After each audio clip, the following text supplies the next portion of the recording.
भगवती जगदम्बा आद्याशक्ति परमेश्वरी भुवनेश्वरी महालक्ष्मी चंडिका चंडमुंड विनाशिनी चामुंडा शुंभ निशुंभ विनाशिनी महिषासुर मर्दिनी पूर्ण प्रकृति योग माया महामाया देवी जी को मेरा प्रणाम है।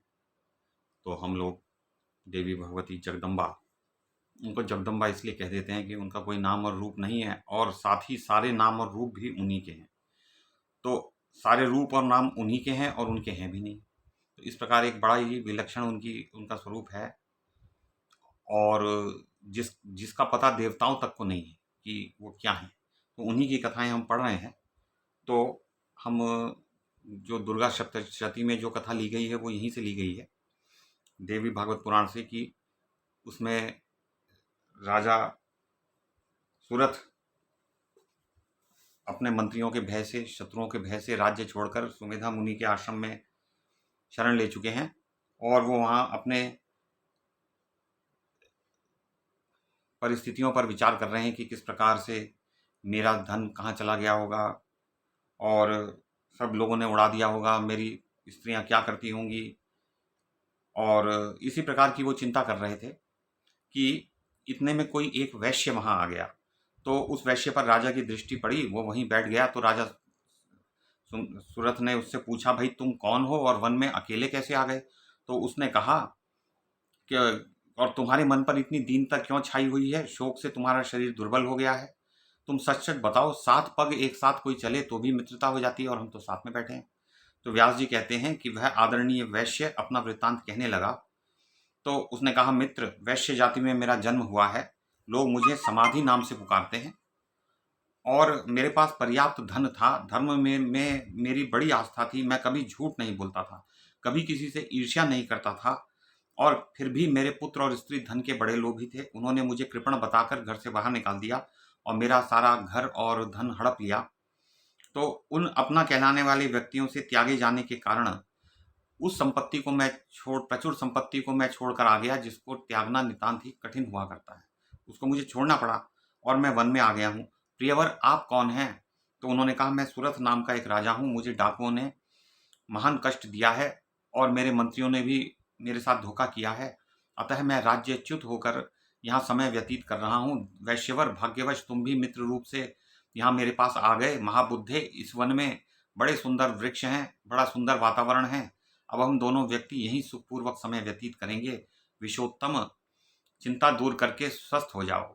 यहीं इच्छा अनुसार आनंद मनाते हुए मेरे साथ रहो। तो वैश्य बोला, मेरा परिवार अब असहाय हो गया है। मेरे बिना वे अत्यंत कष्ट पाते होंगे। दुख और शोक से संतप्त होकर वे महान चिंतित हो जाएंगे। राजन, मेरी पत्नी और पुत्र शारीरिक सुख पा रहे हैं अथवा नहीं, इसी चिंता से मैं उद्विग्न रहता हूँ। मेरा चित्त सदा अशांत बना रहता है। तो अपने पुत्र, स्त्री, घर और बंधु बांधवों को मैं फिर कब देखूंगा? गृह की चिंता में मेरा आकुल मेरा मन किसी प्रकार भी स्वस्थ नहीं हो पा रहा है। तो राजा सूरत ने कहा, महामते, जिन दुराचारी एवं प्रचंड मूर्ख पुत्रों ने तुम्हें निकालकर घर से बाहर कर दिया, उन्हें देखकर अब तुम्हें कौन सा सुख प्राप्त होगा? तो दुख देने वाले सुहृद की अपेक्षा शत्रु को उत्तम माना जाता है। अतः मन को स्थिर करके तुम मेरे साथ आनंद पूर्वक यहाँ निवास करो। तो वैश्य ने कहा, राजन, दुराचारी भी बड़ी कठिनता से जिसका त्याग कर पा रहे हैं पाते हैं, उस कुटुंब की मुझे चिंता सता रही है।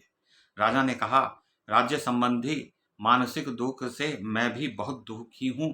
ये मुनि जी बड़े शांत स्वरूप हैं। अब हम दोनों व्यक्ति इन्हीं से शोक नाश की औषधि पूछें।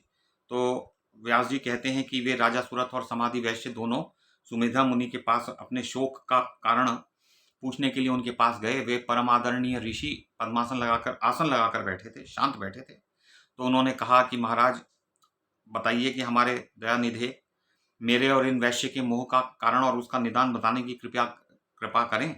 तो व्यास जी कहते हैं, इस प्रकार राजा सूरत के पूछने पर मुनिवर सुमेधा ने उनके प्रति शोक और मोह का विनाश करने वाले उत्तम ज्ञान का उपदेश प्रारंभ कर दिया। तो वो कहते हैं, राजन सुनो, मैं बंध और मोक्ष का कारण तुम्हें बताता हूँ। संसार के सभी प्राणियों को मोह में डालने वाली महामाया है। तो जिन महामाया के संबंध में ये देवी भागवत पुराण है, तो उन्हीं की बात वो बता रहे हैं कि वो समस्त प्राणियों को मोह में डाल देती हैं और यह बात प्रसिद्ध है। समस्त देवता, मनुष्य, गंधर्व, नाग, राक्षस, वृक्ष, लता, पशु, मृग और पक्षी, ये सब के सब माया के अधीनता में जीवित रहते हैं। उसी महामाया के प्रभाव से प्राणी मोह में जकड़ा रहता है। और मानवीय सृष्टि में एक तुम भी जन्मे हो, ये भी जन्मे हैं, तो बड़े बड़े ज्ञानियों के तुम में, मानवों के यहाँ जो है वो रजोगुण की विशेषता, क्षत्रियों में तो रजोगुण की विशेषता होती है, अधिकता रहती है। और उसके बाद उन्होंने भगवती महामाया की शक्ति, महत्ता और गुणावली का वर्णन किया, जो हम पहले सुन आए हैं, कुछ बातें वैसे ही बताई। तो राजा सूरत ने कहा, भगवान अब आप उन भगवती महामाया का स्वरूप और बल मुझे बताने की कृपा करें, साथ ही उनके प्राकट्य का कारण और जहां वे पधारती हैं उस स्थान का परिचय भी देने की कृपा कीजिए। तो सुमेधा ऋषि ने कहा, भगवती की राजन, ये भगवती महामाया अनादि हैं, इनका कोई प्रारंभ नहीं हुआ कि तब से ये प्रारंभ हो गई, ये तो सदा से हैं और अतएव कभी भी इनकी उत्पत्ति नहीं हुई है, ना होती है। और सर्वोपरि विराजमान रहने वाली ये देवी नित्य स्वरूपणी है, तो ये तो सदा ही रहती हैं। हम लोग तो ऐसा है कि वो तब पैदा हुए तब मर गए, लेकिन भगवान और भगवती देवी महामाया इन सब के विषय में ऐसा नहीं कहा जा सकता। तो कारणों की भी ये कारण है, यानी जिस कारण से कुछ हो रहा है तो उस कारण की भी ये कारण है। राजन, ये शक्तिमयी देवी सर्वात्मा रूप से संपूर्ण प्राणियों के भीतर विराजमान रहती हैं, सबकी ये आत्मा है। और यदि अंतःकरण से ये अपना आसन हटा लें तो प्राणी मुर्दे के समान प्रतीत होने लगता है, तो इन्हीं से जीवन है। क्योंकि समस्त देहधारियों में जो चित्त शक्ति है, जो चेतना है, वो इन्हीं का रूप है। तो चित्त शक्ति या चेतना जिसे कहते हैं, कॉन्शियसनेस, अवेयरनेस, वो महामाया का स्वरूप है। तो वो देवी उसी चित्त स्वरूपणी देवी हैं। इनके प्रकट और अंतर्धान होने में देवताओं के कार्य निमित्त होते हैं, और जिस समय देवता अथवा मानव इनकी स्तुति करते हैं तब संपूर्ण प्राणियों का दुख दूर करने के लिए ये जगदम्बा अनेक प्रकार के रूप धारण करके भांति भांति की शक्तियों से संपन्न होकर कार्य संपादन करने के विचार से स्वेच्छापूर्वक प्रकट हो जाती है। तो भूपाल, अन्य सब देवताओं की भांति इन पर देव का प्रभाव नहीं पड़ सकता, ये पूर्ण स्वतंत्र हैं। कुछ देवता होते हैं, उनका बुरा समय आ जाता है, फिर अच्छा समय आ जाता है, तो वो देव और काल होते हैं, लेकिन ये देवी उनसे भी ऊपर की स्थिति में है, तो काल और देव का इन पर कोई प्रभाव नहीं है, ये तो स्वतंत्र हैं अभी, सर्वतंत्र स्वतंत्र जैसे परमात्मा को कहते हैं। तो परमात्मा ही है, परमात्मिनी देवी है। पुरुषार्थ की व्यवस्था करने वाली ये देवी नित्य स्वरूपा है, मतलब एवर प्रेजेंट है ना, ओमनीसिएंट, ओमनीपोटेंट, ओमनी प्रेजेंट। तो ये भगवान के जो लक्षण हैं वो सब गुण देवी के भी हैं। तो काल का साहस नहीं कि इनके पास फटक सके। काल जैसे कि वृद्धावस्था के आयु बदलती है, काल के प्रभाव से परिस्थितियां बदल जाती हैं, तो वो काल इनके पास नहीं आ सकता। यह सारा जगत दृश्य है, ब्रह्मा प्रभृति पुरुष इसके कर्ता न होकर केवल दर्शक हैं। उन सदात्मिका भगवती पर ही इस दृश्यात्मक जगत की रचना का भार है। मनोरंजन करने के लिए ब्रह्मांड बनाकर उसमें ये ब्रह्मा जी को पुरुष रूप से स्थापित कर देती हैं। तो पुरुष का क्या कार्य होता है, केवल देखता है, और उसकी जो शक्ति, जो स्त्री देवी स्वरूपिणी होती है, वो सारे कार्य निपटाती रहती है।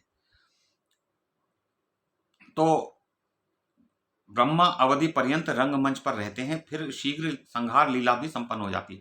वो ब्रह्मा जिनकी आयु इतनी लंबी होती है कि एक 400 करोड़ वर्ष का तो उनका एक दिन, और 400 करोड़ वर्ष की उनकी एक रात, एक कल्प जिसे कहते हैं, वो 100 वर्ष की आयु जीकर उनकी भी आयु समाप्त हो जाती है, तो वो ब्रह्मा भी नष्ट हो जाते हैं, सोचिए। और वो जगदम्बा ही उन्हें नियुक्त करती हैं। इसी प्रकार भाई विष्णु और शंकर जी हैं, उन्हें समझ लेना चाहिए। फिर इन्हीं सब कार्यों की कर्ता धर्ता भगवती जगदम्बा ही हैं। इन्हीं की कृपा से ब्रह्मा, विष्णु और शंकर को शक्तियां प्राप्त हुई हैं, जिन्हें सावित्री, लक्ष्मी और गिरिजा कहा जाता है। तो उनकी शक्तियों के नाम है, ब्रह्मा जी की जो पत्नी है वो सावित्री अथवा गायत्री हैं, विष्णु भगवान की पत्नी जो है लक्ष्मी जी हैं, और इसी प्रकार जो हिमाचल हिमवान पर्वत की पुत्री उमा, भगवती उमा हैं, तो उन गिरिजा तो वो हैं। तो ब्रह्मादि महानुभाव देवेश्वर की उपाधि पाने पर भी इन भगवती का प्रसन्नता पूर्वक ध्यान एवं पूजन किया करते हैं। तो वो तो, उन्हें तो देवेश्वर कहा जाता है त्रिदेवों को, लेकिन वो भी इन भगवती के चरणों में मस्तक निरंतर झुकाते हैं। तो सृष्टि, स्थिति और विनाश करने वाली भगवती जगदम्बा ही हैं, सब इन्हीं के अधीन है। तो भगवती देवी के ही सब कुछ है, उनके अंतर्गत ही, उन्हीं के अधीन है, उन्हीं के शासन में है। तो इनकी चरित्र का थाह पाना यूँ तो असंभव है।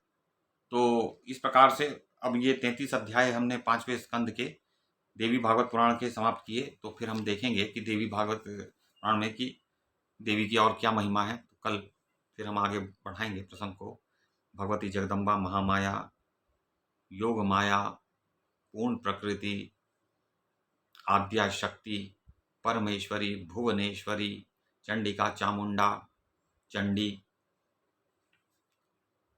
शुंभ निशुंभ मर्दिनी, महिषासुर विनाशिनी, रक्त बीज वधकरणी देवी जी को मैं प्रणाम करता हूँ। महालक्ष्मी देवी जी को मेरा प्रणाम है।